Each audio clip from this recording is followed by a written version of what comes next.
Zidane Danny, Electro Ninja here, and welcome back to Electro Ninja's Lab. I was actually going to do this video tomorrow, but I made a mistake. So instead you're getting this video today. Today we are going to be talking about Eco, Shadow of the Colossus, and The Last Guardian. Some of the greatest games ever created. And honestly, I am not saying that because I enjoy these games. Because I really don't. These games are not my cup of tea. They are extreme puzzle games, with Eco and The Last Guardian being heavy in the puzzles. Holy cow. And Shadow of the Colossus being basically a game where you kill giant monsters that are saving the world. That's literally the point of the game. But anyways, guys, today we are going to be talking about these games. And honestly, if you are not into puzzle games, then this probably won't be the video for you. I have played all three of these games. I have completed them, and personally, they're not my cup of tea. However, you might enjoy them, and playing with these games is probably a great idea for you.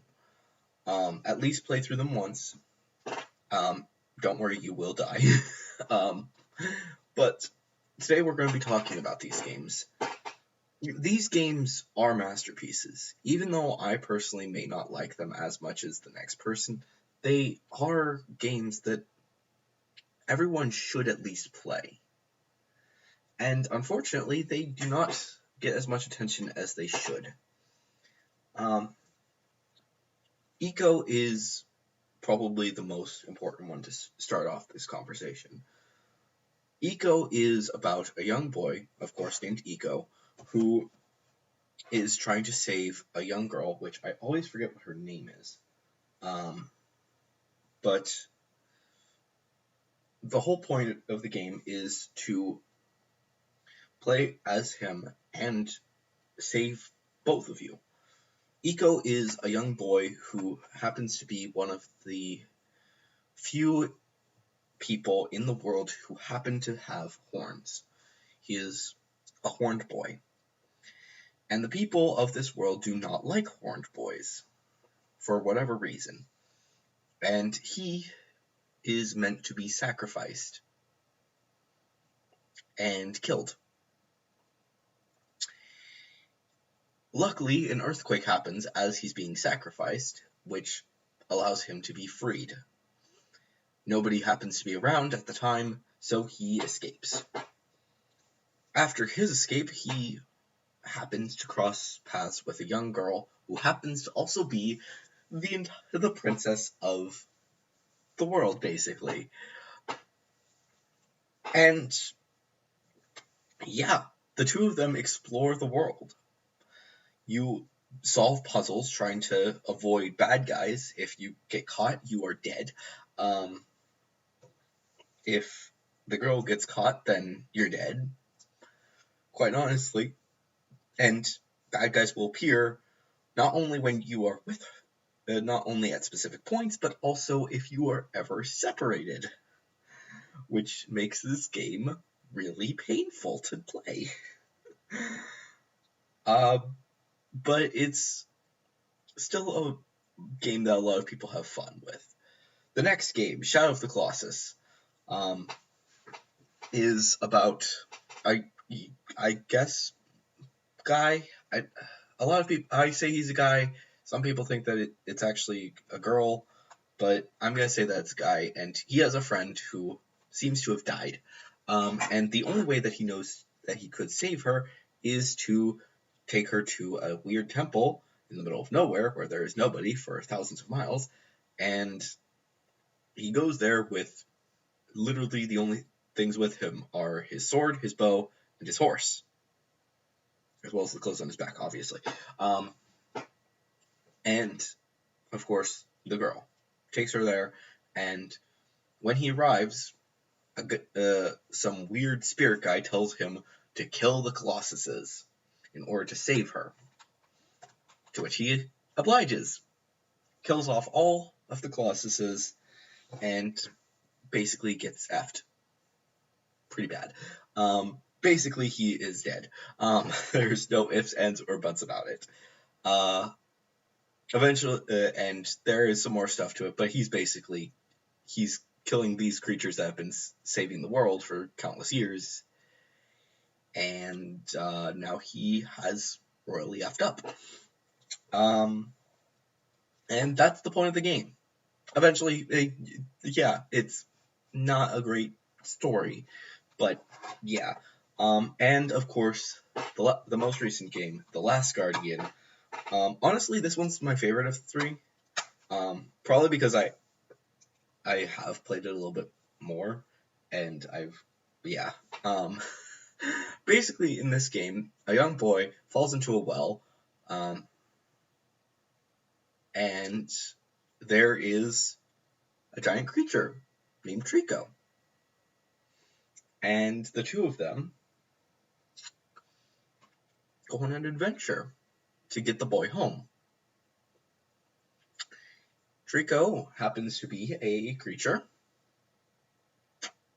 that is made to specifically capture humans. So, not great. Lots of things happen in this game, and the two grow closer. The boy helps Trico, and Trico helps the boy. And as they go through the journey, it's a lot of fun. You feed Trico, you have fun with Trico, you climb on Trico to get to crazy places.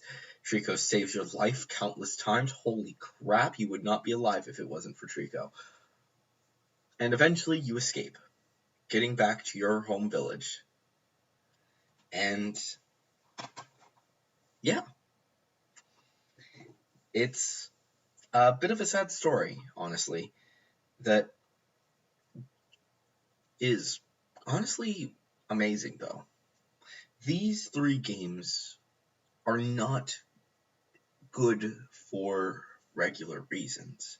Most people are going to play games because they have a lot of combat, they have interesting stories. But something interesting about these games is that in most situations, the characters don't speak. The only real characters who speak in the entire three games are 1, the evil queen, 2, the evil spirit, and I don't think there's anyone in The Last Guardian. Yeah. Everyone else, it's just nothing. Like, you will have a few things here and there, where characters will say something, such as the main character of Shadow of the Colossus will shout out to Agro, his horse, and the boy will yell out to Trico, and Iko will shout out to the princess, and I keep forgetting what her name is, but that's basically it. The story is told without a single character speaking lines except for the two evil people. And you play the game basically like that. But these games aren't just good for, well, great gameplay and honestly amazing story that is kind of hard to tell, but it is still a fantastic story. But the artwork is another amazing aspect of these games. Look back at these games, honestly, and tell me that they're not beautiful. Like, you can't. Because these games truly are beautiful. Shadow of the Colossus and Iko were made for the PS2 era. And honestly, they are more beautiful than some games of this time. Like, the last games of this era could not compete. You may look at Eco and Shadow of the Colossus, if you play them on the PS2, even playing them on the PS4, PS3, you may look at them and be like, this looks like a PS3 game, just normally, at the least. Because holy cow, some of these things are amazing. And honestly, The Last Guardian isn't much better. However, it's still an amazing art game. These games are amazing, is what I'm trying to say.